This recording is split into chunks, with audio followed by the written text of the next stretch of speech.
Hey, what is up everyone? It's Rinku, and we are here for the November 2nd Korean patch notes. There are some crazy notes in here, including absolute skills for Kunoichi and Ninja, and yes, they actually make a huge difference. Starting it off with the event notes. Now, normally I don't talk about the Korean events because I don't know when or if they will come to us, but I did think it was really interesting and hopeful that this one will come to us because they increased the memory fragment drop rate during your EXP boost hour for this. Well, they get it for this entire month, so that is actually really cool. It inspires people to grind and actually get memory fragments, which is the bane of a lot of people's existence right now, so very awesome. Another thing is that you can now move immediately after pressing escape after a failed / successful enhancement. So thank God, because normally when you fail something, your character just sits there and sighs and you literally cannot move. You have to like witness your character being emotionally depressed, even if you intended on failing. It's that sad. Also, getting into the topic about absolute skills, all these skill icons for absolute skills will now have a golden edge, making it very obvious which skills are which.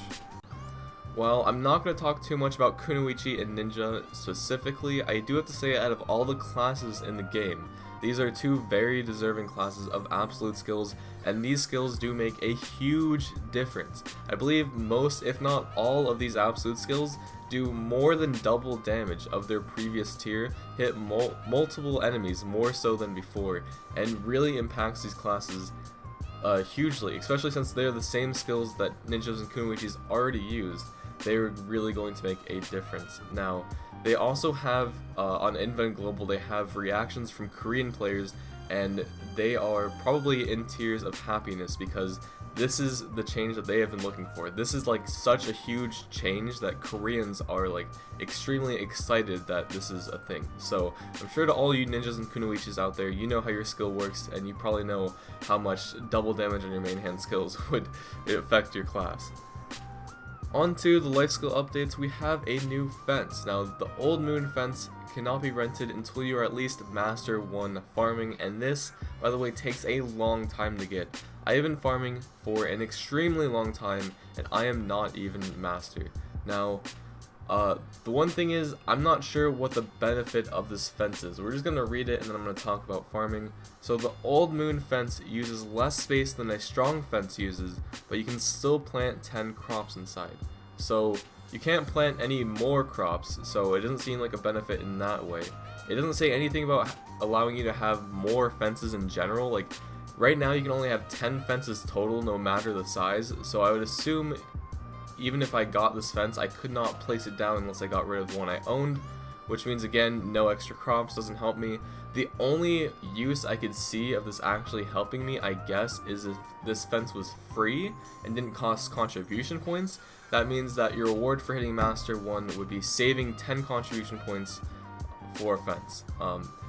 But it does say uses less space. Now, okay, the only thing I guess you could argue is the space thing is if you like want to put your fence in a specific spot and it's too big.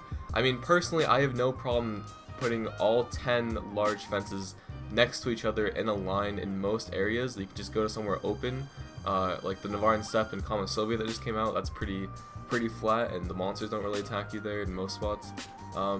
But there's a lot of flat spaces around the world. Like, there's plenty of flat spaces between Heidel and stuff. So honestly, unless this is the contribution thing and this fence is free, I can't see any other use, but I do like that they're still, once again, randomly adding life skill updates. There's probably something I'm not seeing about this, and I do like that they're trying to add something for farming.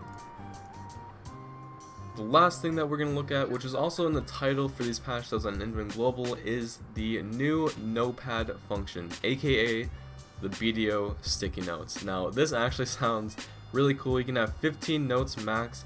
Each one can have 2,000 letters on it. That's actually kind of crazy. You can put the note on your game screen. You can edit the notes while they're on your game screen. You can even use sticker UI to take them off your game screen and just flood your computer with sticky notes everywhere. Now, I don't know why they just randomly decided to add this, but I do appreciate it. It is very nice, especially if you just want to remind yourself not to constantly make bad decisions. Not sure if it's going to help you or not, but it's something nonetheless. So overall, I think that's everything for today's patch notes. I hope you guys enjoyed. Let me know what you guys think. I love you guys, and I'll see you guys next time. Thank you guys once again.